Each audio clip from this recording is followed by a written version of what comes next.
შედეგა საგარეო საქმეთა სამინისტროს საქართველოს ხელისუფლებას საკრიტიკებს ეს ის შვედეთია, რომლის საგარეო წარმომადგენელი 2024 წლის აქციებზე აქციის მონაწილეებს მოეწოდა მაიდანის სცენარის გამეორების კითხვისკენ და ამის შემდეგ ნახეთ მოვლენები. აი როგორ შეაფასებთ ამ მოწოდებას შემდეგ დნს განვითარებულ მოვლენებს და ახლა საგარეოს კრიტიკას? დიახ, ჩვენ 2024 წლის ეს მართლაც სამარცხვინო განცხადება მთლიან საქართველოს ახსოვს, როდესაც შვედეთის პარლამენტის კომიტეტის თავმჯდომარემ რადიკალ ოპოზიციის წარმომადგენლებს მოუწოდა მაიდნის მოწყობისკენ. და ეს არ არის უბრალოდ პარლამენტის წევრი და კომიტეტის თავმჯდომარე, ეს ადამიანი ერიკ ოტოსონი, ეს არის იმ პარტიის წევრი, რომლის პარტიის ლიდერიც არის შვედეთის მოქმედი საგარეო საქმეთა მინისტრი. ეს არის იმ პარტიის წევრი, რომელიც ახალგაზრდულმა ფრთამ სულ ახლახან მისი რაღაც ჯილდო მიანიჭა მოლოტოვის კოქტეილის მსროლელებს, მიანიჭა მოძალადეებს, მიანიჭა უჩა აბაშიძეს, რომელიც თავის ცოლის სექსუალური ექსპლუატაციას ახდენდა. აი ეს არის ის ცივილიზაციური და ღირებულებითი კრიზისი, რომელშიც დღეს ევროპა არის და როდესაც ჩვენ გვესმის შვედეთის საგარეო საქმეთა სამინისტროსგან დეზინფორმაციული თავდასხმები საქართველოზე, მის ხელისუფლებაზე, თითქოს და საქართველოს ხელისუფლება მისი განცხადებებით რაღაც თანამშრომლობას აზიანებს, რაზე არის საუბარი? საგარეო საქმეთა მინისტრის პარტიის წევრი 2024 წელს იყო თბილისში და მოუწოდებდა მაიდნისკენ. და მაიდანი შევახსენებ კიდევ ერთხელ რას ნიშნავს? ეს ნიშნავს 100 დაღუპულ ადამიანს და სისხლიან გადატრიალებას. ამას ნიშნავს მაიდანი. ასე რომ კიდევ ერთხელ ის რასაც ჩვენ როდესაც გვესმის ჩვენ ასეთი განცხადებები, რა თქმა უნდა, პირველი რაც უნდა გააკეთო, განმარტონ მანამდე მათი საქციელი და უპრიანი იქნებოდა ამასთან დაკავშირებით მინიმუმ წუხილი მაინც გამოთქვან. სწორედ ეს არის, ამის შედეგი იყო, ასეთი დამოკიდებულების შედეგი არის, რომ დღეს ძალადობა ევროპის სახელით ხორციელდება საქართველოში. სადაც მოდის ევროკავშირის დროშა ამ ოპოზიციონერების ხელში, იქ მოდის ძალადობა. ასე გააიგივა სამწუხაროდ ბრიუსელმა დღეს ევროკავშირის დროშა ძალადობასთან. ჰელსინკის კომისიასთან დაკავშირებით მინდა ვკითხოთ, საქართველოს ჩანიშნულ განხილვამდე რამდენიმე საათი დაძლებიგებს, რომ კომისიაში ეს სკანდალი კერძოდ ჰელსინკის კომისიის ყოფილი მაღალჩინოსანი ადანაშაულებს მოქმედ წევრებს კორუფციულ გარიგებებში, ასევე ფარას გვერდის აბერთა ფინანსურ დარღვევებში, მათ შორის კონკრეტულ პირებს საუბრობს, რომლებიც დაკავშირებული არიან ჩვენი სკანდალთან დაკავშირებით. რაზე მიუთითებს ეს ყველაფერი? თქვენ ხშირად ვამბობთ ხოლმე კითხვას, ვინ გვაკრიტიკებს და რა უფლება კონკრეტულ წევრებს სახელმწიფოს გვაკრიტიკონ. ამ შემთხვევაშიც რამდენად ხო, იმ სკანდალის ფონზე, რომელიც ეპშტაინის და მის კუნძულთან დაკავშირებით ბოლო პერიოდში მჟღავნდება, ხედავთ ჩვენ ერთიმეროზე მიყოლებით გადადგომებს სხვადასხვა მაღალი თანამდებობის პირების, დიპლომატების, როგორც ამერიკის შეერთებულ შტატებში, ისე ევროპის ქვეყნებში. ამის ფონზე, რა თქმა უნდა, როდესაც გვესმის კრიტიკა ადამიანებისგან, რომლებიც ამ პოლიტიკურ ლანდშაფტის ნაწილი არიან, რა თქმა უნდა, ერთ-ერთი პასუხი რაც ხვდება არის ის, რომ ყველამ თავის ეპშტაინის კუნძულს მიხედოს. და ეს, რა თქმა უნდა, არის ძალიან მძიმე ჩვენ რასაც უყურებთ, ის რაც ცხადდება ახლა, რომ მთელი პოლიტიკური ელიტა ჩართული იყო აბსოლუტურად, ეს უკვე აღარ არის ცივილიზაციური უფსკრული, ეს არის ადამიანური უფსკრული, სადაც თურმე მთელი პოლიტიკური ელიტა, თუ ელიტის დიდი ნაწილი, თუ მნიშვნელოვანი ნაწილი, თუ მნიშვნელოვანი პირები ამ ელიტიდან ჩართული იყვნენ. ჩვენ ნახეთ სულ ახლახან ბრიტანეთის პრემიერ-მინისტრის ადმინისტრაციის უფროსი გადადგა თუ გადააყენეს სწორედ იმის გამო, რომ მასაც რაღაც კონტაქტები ჰქონდა, თუ ყოველ შემთხვევაში მისი რეკომენდაციით იყო დანიშნული ერთ-ერთი ადამიანი, რომელიც აი ეპშტაინის ფაილებში იძებნება. ასე რომ ეს არის არა მხოლოდ ცივილიზაციური უფსკრული, რასაც ჩვენ ვაკვირდებით ევროპაში განსაკუთრებით, არამედ ეს არის უკვე ადამიანური უფსკრული, სადაც საიდანაც შემდეგ გვესმის კრიტიკა საქართველოსთან დაკავშირებით, ასე რომ ყველამ თავის ეპშტაინის კუნძულს მიხედავს.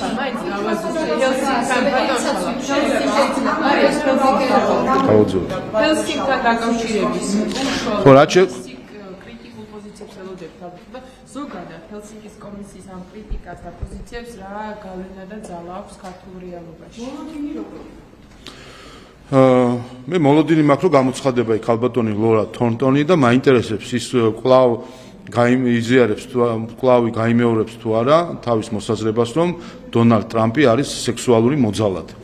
ასეთი ადამიანის ჩვენებებს ეყრდნობა როგორც ჩანს ჰელსინკის კომისია საქართველოსთან მიმართებით, ასე რომ კარგ კამპანიაში ვართ.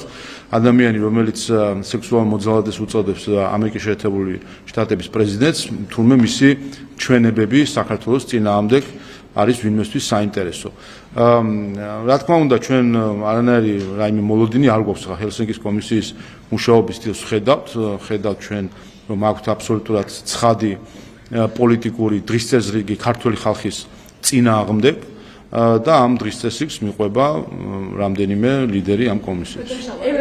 კონგრესმენის ანა პაულინა უსმენს ამ კითხვას იგივეს მისი კონგრესმენი ანა პაულინა უსმენა წერს, რომ ევროკავშირი ხშირად რჩის ქვეყნებს, რომლებიც მათ პოლიტიკას არღვევენ, ამიტომ აუცილებელია, რომ ამ ბლოკიდან კავშირი შეწყვიტონ და ქვეყნის და ერების სუვერენიტეტის აღვადგინოთ.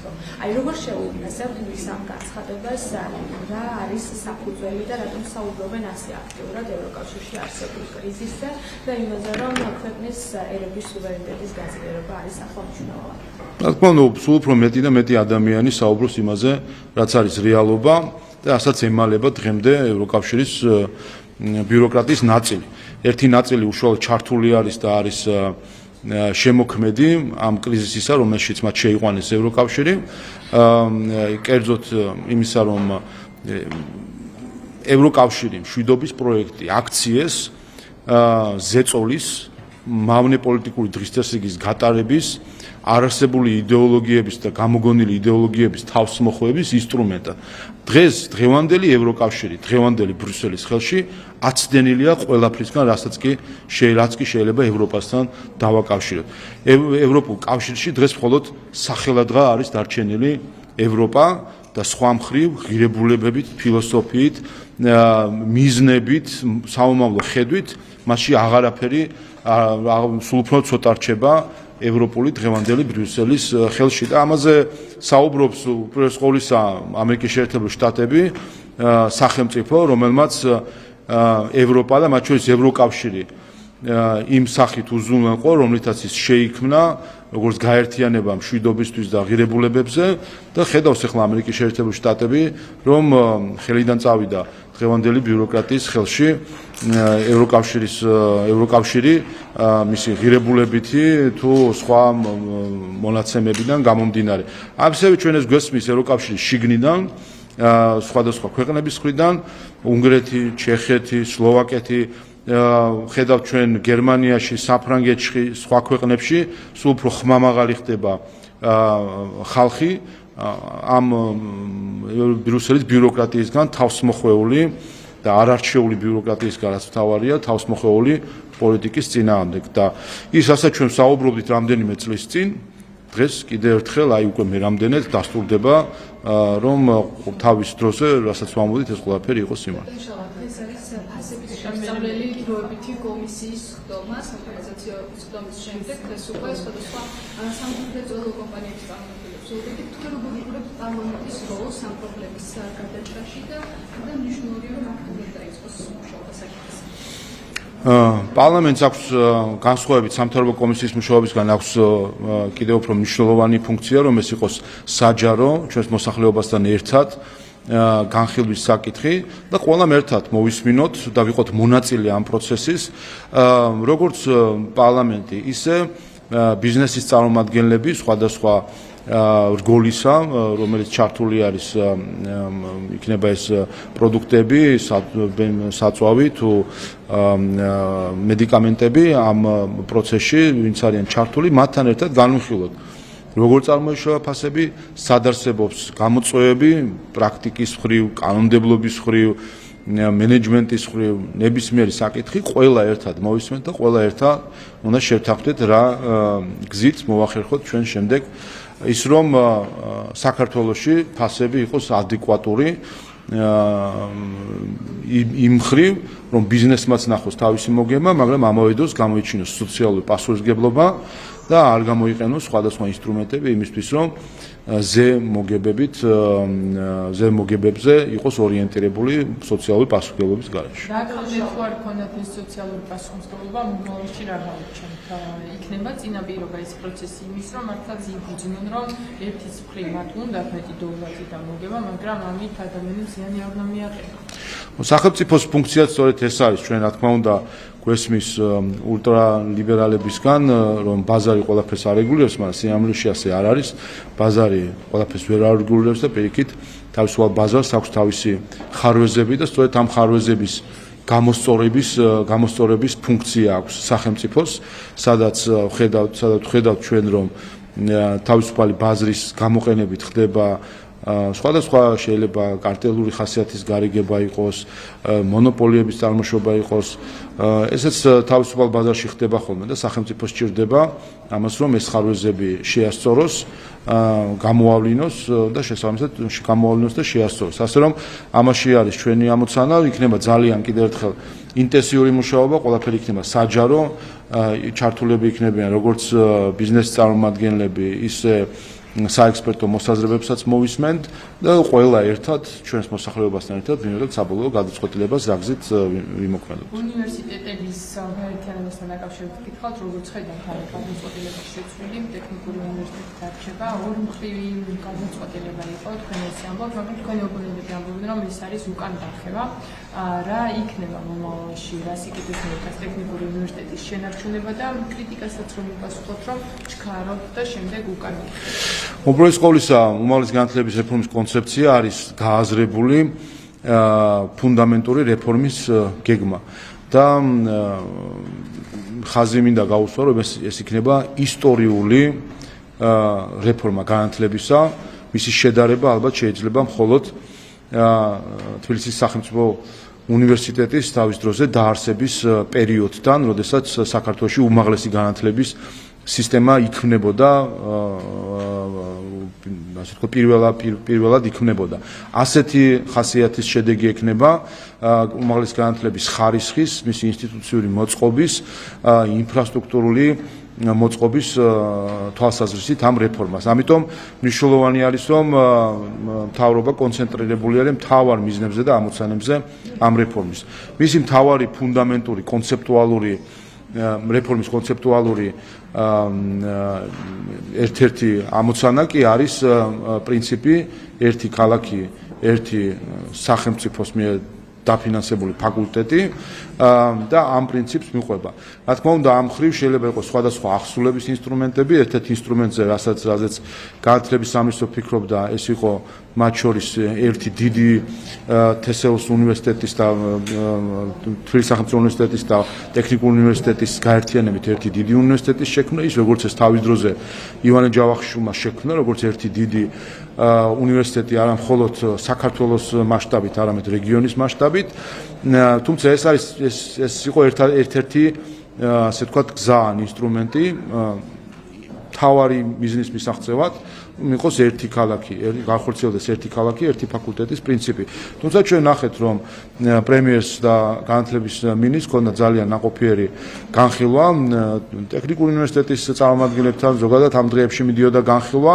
მთავარია, რომ ყველა შეჯერდა, რომ ყველა მხარს უჭერს და ერთიანდება ამ კონცეფციის გარშემო, რომლის ერთ-ერთი მიმართულება არის ერთი ქალაქი, ერთი ფაკულტეტის პრინციპის დანერგვა და ჩვენთვის მთავარი სწორედ ეს არის, რომ ამ მხრივ არის აბსოლუტური ერთიანობა, თანხმობა და გააზრება, მნიშვნელოვანი არის ეს მიდგომა. რაც შეეხება ამ მიდგომის განხორციელების გზას, აქ რა თქმა უნდა, ეს თავის დროზეც განაცხადა განათლების მინისტრმა, რომ აქ ეს არ იყო პრინციპული საკითხი, რომ გაერთიანება მოხდარიყო, ეს იყო ერთ-ერთი გადაწყვეტის ერთ-ერთი გზა. თუმცა კიდევ ერთხელ ჩვენთვის მთავარი არის, რომ მთავრობა მისდევს კონცეფციას, კონცეფციის მიზანი, ერთ-ერთი ასე ვთქვათ, მიზანი კი არის სწორედ ერთი ქალაქი, ერთი ფაკულტეტის დამკვიდრებას და დღეს ამ მიზნის გარშემო არის როგორც მთავრობა, ისე აკადემიური პერსონალი და სტუდენტები გაერთიანებული.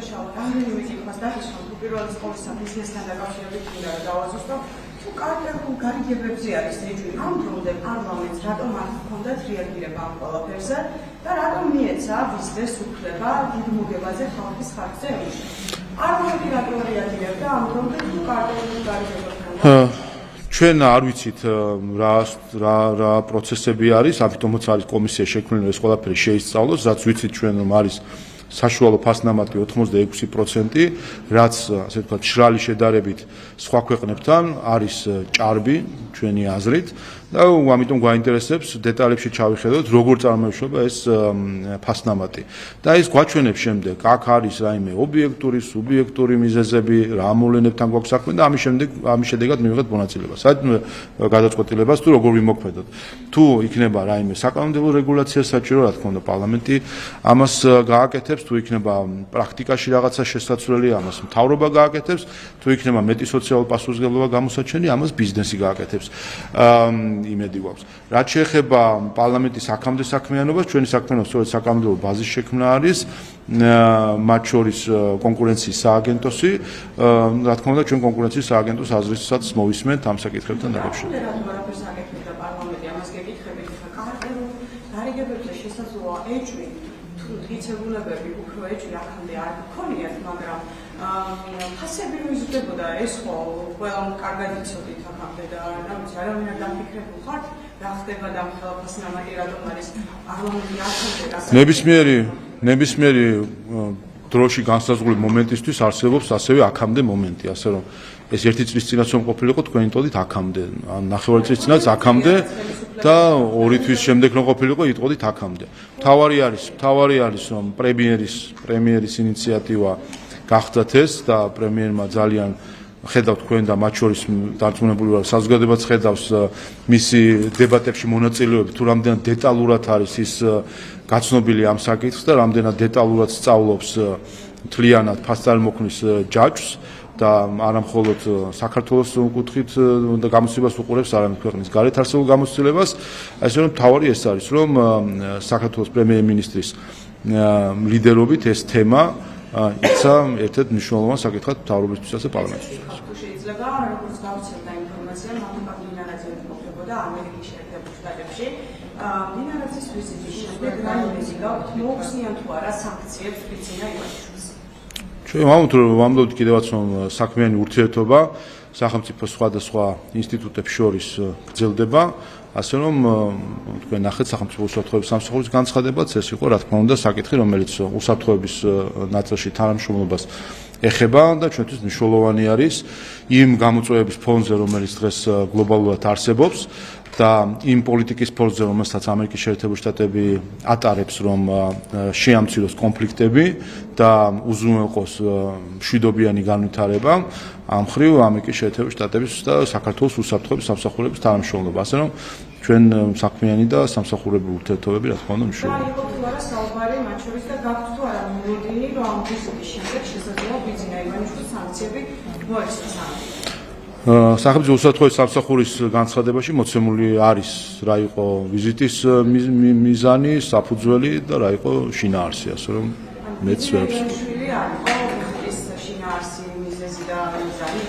ვიზიტი შეეხებოდა უსაფრთხოების სამსახურებს შორის თანამშრომლობას იმისთვის რომ განსაკუთრებით ჩვენი რეგიონის გამოწვევების გათვალისწინებით უზრუნველყოფილი იყოს ორივე ქვეყნის ინტერესების განხორციელება უსაფრთხოების თვალსაზრისით. ანუ ბიძინა ივანიშვილთან დაკავშირებით ეს ვიზიტი ვერანაირ შედეგს ვერ მოიტანს. მე მოგახსენეთ უკვე რა იყო ამ ვიზიტის მიზანი და თემატიკასთან დაკავშირებითაც უსაფრთხოების სამსახურის განცხადებაში არის მოტანილი. ერთად წეკითხავთ თუ შეიძლება. ანუ ხო, ვიცით რა დავუშვათ და ამერიკის მხრიდან იყო მოწვევა თუ ჩვენ ქართული მხარის ინიციატივით შეერგა ეს ვიზიტი ამასთან დაკავშირებით ხომ არ გაქვს? ზოგადად ვიზიტი ასე არის რომ მასპინძელი გიწევს როგორც კერძო ურთიერთობებში არის, ასევე არის სახელმწიფო შორის ურთიერთობაში, რომ მასპინძელი იწვევს ხოლმე სტუმარს. ერთი კითხვაც მინდა დავისვათ და საქმე ეხება საბოტაჟის საქმეზე პოლიტიკოსების სასამართლო პროცესებს. მე მინდა გითხრათ, აი ეს პოლიტიკოსები რომ ყოფილიყვნენ და რატომ აკავშირებთ ამ პოლიტიკოსებს იმასთან, რომ დასავლეთმა ქართულოცნება სანქციები დაუწესა.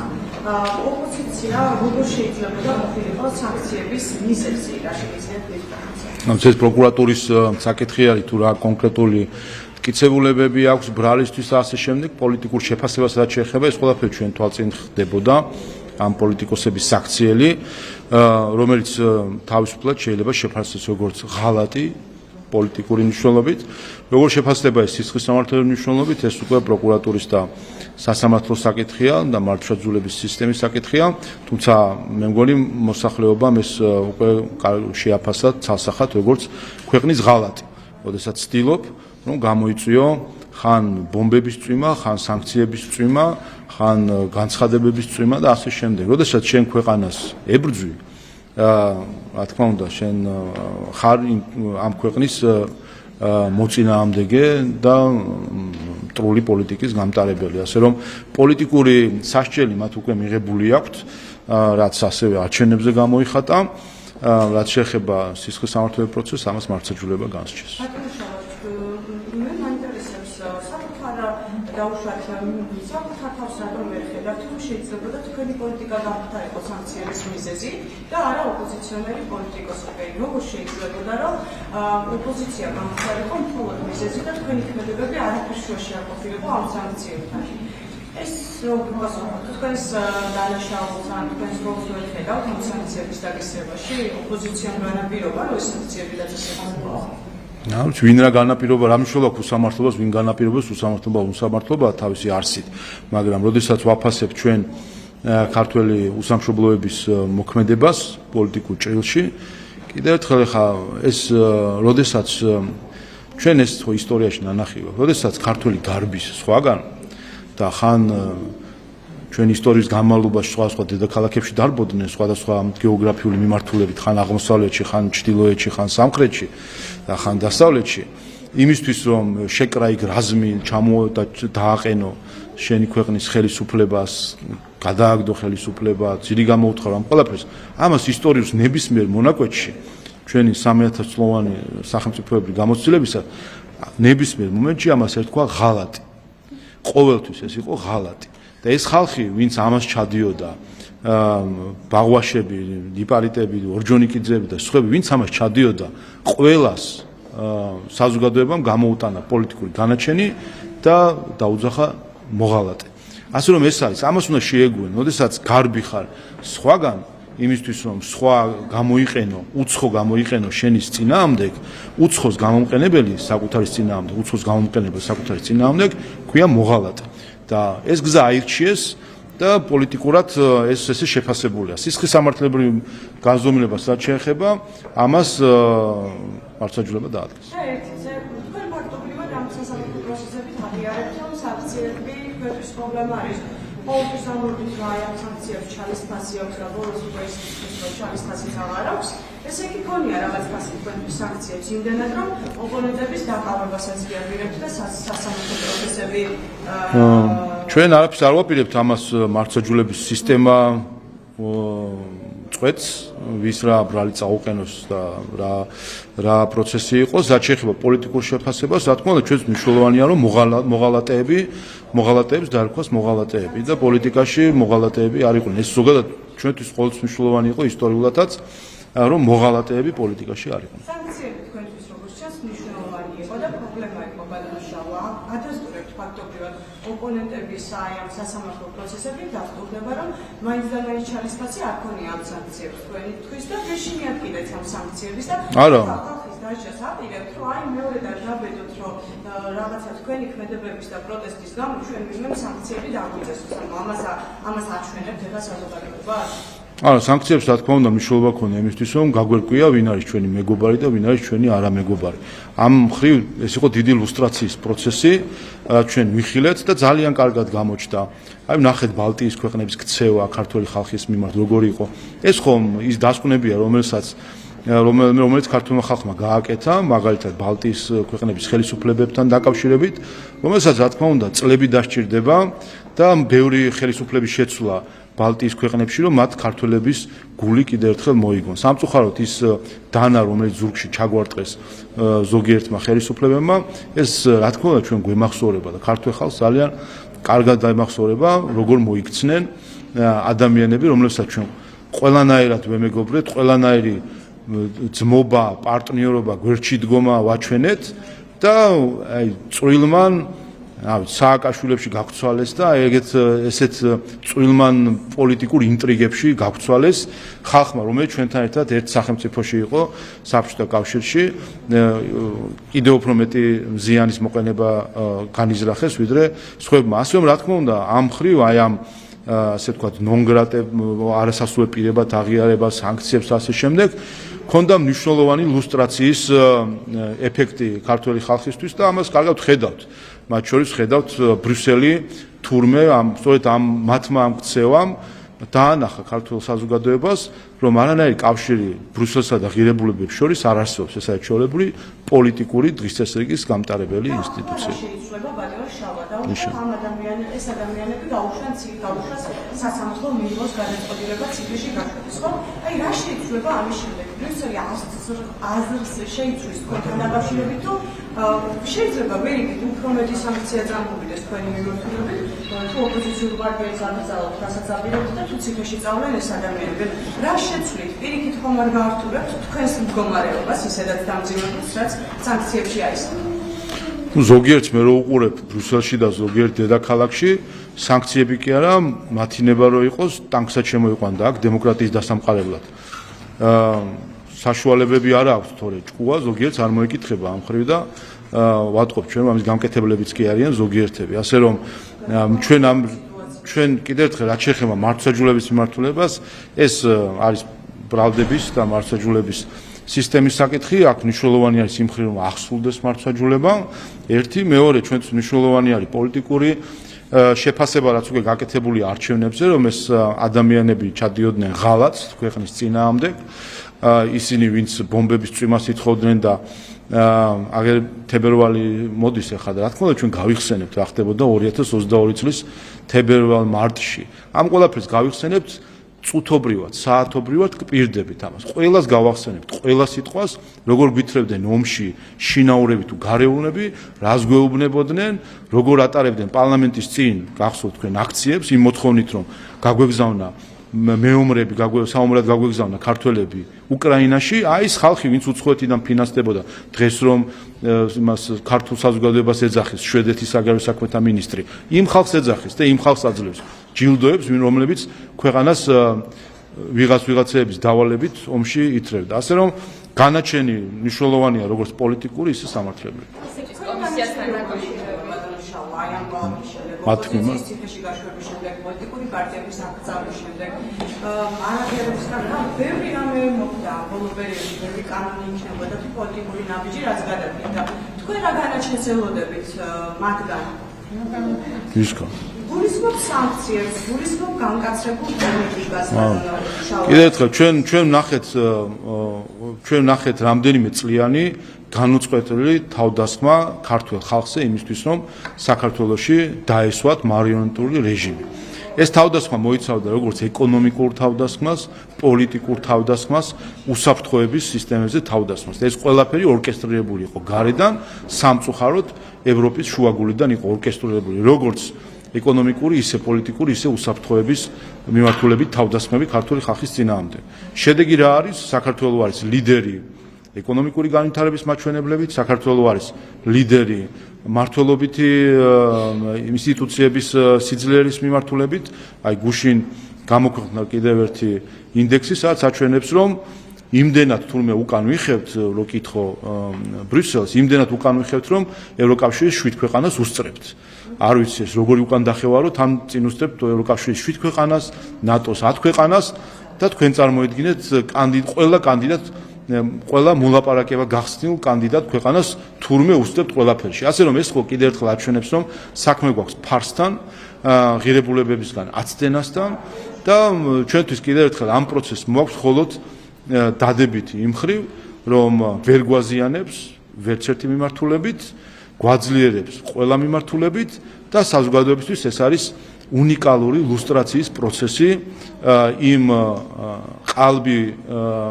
ყალბი ღირებულებების მატარებელი ევროპული პოლიტიკური ელიტისა, რომელსაც წარმოგვიდგენდნენ როგორც ქურუმებს და გურუებს დემოკრატიისა და აღმოჩნდა, რომ ყველას ბევრს თურმე ბილეთი ჰქონია ეპშტაინის კუნძულისკენ მიმავალი. ჰელსინკის კომისიასთან დაკავშირებით, ლატვისა ოპერაციის ძირითადი ნაწილი მაინტერესებს, ჰელსინკის კომისიის ყოფილი აღმასრულებელი დირექტორი რაც საუბრობს, რომ მოქმედი ხელმძღვანელობა და პირები არიან კორუფციაში ბრალდებულები და ამის არაერთი დამადასტურებელი მტკიცებულება აქვს და ამ მტკიცებულებებს გაუგზავნის მათ შორის ტრამპის ადმინისტრაციას. რამდენად მნიშვნელოვანია, როდესაც ყოფილი აღმასრულებელი დირექტორი სწორედ კორუფციაზე აბრძოლებს ყურადღებას და სხვადასხვა ბრალდებულებას. რა თქმა უნდა, მნიშვნელოვანი არის და საბედნიეროდ ამერიკული სისტემა იძლევა შესაძლებლობას, რომ იქნას ამგვარი კორუფცია, მათ შორის პოლიტიკური კორუფცია ხილებული იყოს, ვინაიდან მათ აქვთ ფარას რეესტრი და ევროპელებს ეს არ აქვთ, ამიტომ ვერ აღმოვაჩენთ ხოლმე და ამერიკაში ხშირად მიგვიგნია, რომ მაგალითად ჯო ვილსონი აღმოჩნდა ერთ-ერთ ასეთ ანგარიში, როდესაც ფულით ხდებოდა რაღაც პოლიტიკური საკითხების პედალირება ამერიკის შეერთებულ შტატებში. ამით აღმოაჩინეთ, რომ თურმე ევროპარლამენტის რეზოლუციები იწერებოდა ამერიკაში ზოგიერთი პოლიტიკური ლობისტის მიერ და შემდეგ ამას უბრალოდ ხელს უწევდნენ ევროპარლამენტში. ასე რომ ჩვენ გვჯერა, რომ ამერიკული სისტემა შეძლებს ამ ყველაფრის ხირებას, რაც შეეხება პოლიტიკურ კორუფციას, ამას ჩვენ დიდი ხანია ვატყობთ, რომ როდესაც ჰელსინკის კომისიას საქართველოსთან დაკავშირებით მოწმედ იძახებს ადამიანს, რომელიც პრეზიდენტ ტრამპს უწოდებს სექსუალურ მოძალადეს, მაგ გასაგებია, რომ მათ ვინმეს დამაჯერებლობა კი არ აინტერესებთ, აინტერესებთ ის ანგაჟირება, რომელიც ამ ქალბატონს გააჩნია საქართველოსთან დაკავშირებით, არ ვიცი მასაც რა აწყენინეს თავის დროზე, როდესაც NDI-ის ხელმძღვანელობდა საქართველოში, ფაქტია, რომ გადამტერებული არის ქართველ ხალხს და არ უშვებს მომენტს, რომ რაიმე მტრული აქტი არ განახორციელოს ქართველი ხალხის წინააღმდეგ. არ ვიცი, ალბათ რაღაცა აწყენინეს ქართველებმა თავის დროზე, როდესაც აქ იყო. ერთი კითხვაც მინდა დავისვათ, უკვე რამდენი დღე გავიდა, წინა კვირას საანონსებს თქვენ არაღიარების პოლიტიკა, კონსტიტუციური ორგანოების არაღიარებასთან დაკავშირებით კონკრეტული ინიციატივა და იდეა თქვენი ეს ნორმა უკვე არსებობს, ჯერ ვერ დაწერეთ გამოცდილება. მეორე მოსმენა გაიმართება მომავალ კვირას, პირველი მოსმენით თავად პრინციპი იქნა მიღებული პარლამენტის მხრიდან, რაც შეეხება კონკრეტულ ფორმულირებას, ის უკვე მეორე მოსმენის საკითხი არის და მომავალ კვირას იქნება მეორე მოსმენა, სადაც ეს მუხლი იქნება განხილული და მიღებული. ჩვენი პრინციპული თანხმობა პარლამენტმა პირველი მოსმენით განაცხადა. კიდევ ერთხელ ის, ვინც არ აღიარებს სახელმწიფოს, ის, ვინც არ აღიარებს კონსტიტუციურ წესრიგს, მათი ადგილი პოლიტიკურ ლანდშაფტში არ არის. დემოკრატიის მტრები არ უნდა სარგებლობდნენ დემოკრატიის პრივილეგიებით. ადამიანი წამოთვალა ციკლში ამ კანონის მიღების შემდეგ. სულ ამ ხომებს ადამიანებს არ ეხებაო და მაშინ რას ეხება ეს არ არის კანონი ვინმეს წინააღმდეგ, ეს არის კანონი საქართველოს როგორც სახელმწიფოს, როგორც კონსტიტუციური წესრიგის მქონე ქვეყნის დამცავი ნორმა, რომელსაც უნდა დაიცვას ქართული დემოკრატია იმ ჩარევის მცდელობებისგან, რომელიც ყველა გარედან არის ორკესტრირებული. გახსოვთ თქვენ, ესე იგი, რამდენიმე საათიც კი არ იყო გასული ამ პირველი მოსმენით მიღებისა, თუ ყოველ შემთხვევაში ინიცირების ამ საკითხის, როდესაც რომ ვთქვათ, აი ლეგიტიმაციის საკითხის შემდეგ რომ გამოდგა ესტონეთის ერთ-ერთი კომიტეტის თავმჯდომარე პარლამენტის და პირდაპირ არალეგიტიმურები და ასე ვთქვათ, ისინი გვიწოდა. რითაც არჩვიდა პირდაპირ საიდან მოდის, ვინ აქეზებს ზოგიერთ ჩვენს უსამშობლო ქართველს, რომ გააუქმოს ჩვენი სახელმწიფო, თქვას რომ არ არსებობს სახელმწიფო ინსტიტუტები, არ არსებობს კანონი, არაფერი არ არსებობს და როდესაც არ არსებობს არც სახელმწიფო, არც კანონი, რა თქმა უნდა, ამას მერე ზედუმატებენ იმ ზიზღის პროპაგანდას, რომელიც დღეს ევროკავშირის დაფინანსებით საქართველოში ხდება, ეს ამ ყველაფერს მოაქვს შემდეგ 4 ოქტომბერი, როდესაც პრეზიდენტის სასახლეს კი აღარ ხედავდნენ ის ადამიანები, ვინც უთევენ, არამედ ხედავდნენ ღობეს, რაღაც შენობას და ამიტომაც ეძახით თქვენ ღობის საქმეს, რომ ამითი დააკნინოთ სახელმწიფო ინსტიტუტები, გააუქმოთ სახელმწიფო ინსტიტუტები და გააუქმოთ ამით საქართველოს სახელმწიფო. ისაც ჩვენ სისხლით მოვიპოვეთ 3 ათეული წლის წინ, დღეს არის მცდელობა, რომ ამდენიმე უცხოელი საშუალო დონის პოლიტიკოსის დაკვეთით და ორკესტრირებით ადგილობრივმა უსამშობლოებმა გააუქმოს. სინამდვილეში ამით უნდა გააუქმონ ჩვენი სახელმწიფო, როგორც ასეთი. ამას აუქმებენ საკუთარი აი ამ პროპაგანდით და ამგვარი პოლიტიკით. ნებისმიერი კანონის მიზანი არის არა ის რომ ვინმე წავიდეს ციხეში, არამედ მიზანი არის პრევენცია და დაცვა. დაიცვას უნდა სიკეთე სამართლებრივი, რომელიც არის ჩვენი სახელმწიფო და აქ ან თანხმდებით იმაზე, ჩვენ სახელმწიფოს მის კონსტიტუციურ წესრიგს ვიცავთ, ან ისინი ვინც ეწინააღმდეგებიან ჩვენ სახელმწიფოს არსებობას, ჩვენ სახელმწიფოს კონსტიტუციურ წესრიგის არსებობას, მათთვის რა თქმა უნდა ეს არის გამაფრთხილებელი სიგნალი, რომ სახელმწიფო ვერ იქნება ლოიალ, ტოლერანტული ან იმ ჯგუფების მიმართ, რომლებიც ცდილობენ გააუქმონ სახელმწიფო, ასე რომ კიდევ ერთხელ ნორმის მიზანი არ არის ვინმეს დასჯა, ნორმის მიზანი არის დაცვა კონკრეტული სამართლებრივი სიკეთის. ერთი ადამიანი, რომელიც ყოველდღე აქციაზე დგას, რომელიც არ აღიარებს პარლამენტს, აღიარებს თქვენ ხელმძღვანელობს პრემიერ-მინისტრს და ასე შემდეგ. ამ ადამიანს ამ კანონის მიხედვით რა ერის? არ აღიარებს არ თქვენს ლეგიტიმაციას. მოგეთ ეს არ ეხება, რა თქმა უნდა, არ ეხება რაც ექსცენტრიულ ქცევებს, პერფორმანსებს და ასე შემდეგ. არიან მათ შორის სახელმწიფო ადამიანები, რომლებსაც ვიღაცა შეიძლება თავის თავს მეფეს ეძახის, არ ვიცი, ან სხვა სახით მოიხსენიებს. ეს საუბარი არის იმაზე, რომ როდესაც ეს ხდება პოლიტიკური იდეოლოგიის ნაწილი, როდესაც ხდება ამ იდეოლოგიის დამკვიდრება, ეს სწორედ ეს არის ისი რისგანაც უნდა დავიცვათ ჩვენ ქართული დემოკრატია, როდესაც ხდება ამისი სისტემური დამკვიდრება, როგორც პოლიტიკური იდეოლოგია, რომ საქართველოს სახელმწიფო არ არსებობს, მისი ინსტიტუტები არ არსებობს, მისი კანონები არ არსებობს და მოქმედებენ ვაკუუმში. ასე რომ კიდევ ერთხელ ჩვენი ქვეყნის და სახელმწიფოს გაუქმების მიმართ ვერ ვიქნებით მომთმენი. მადლობა.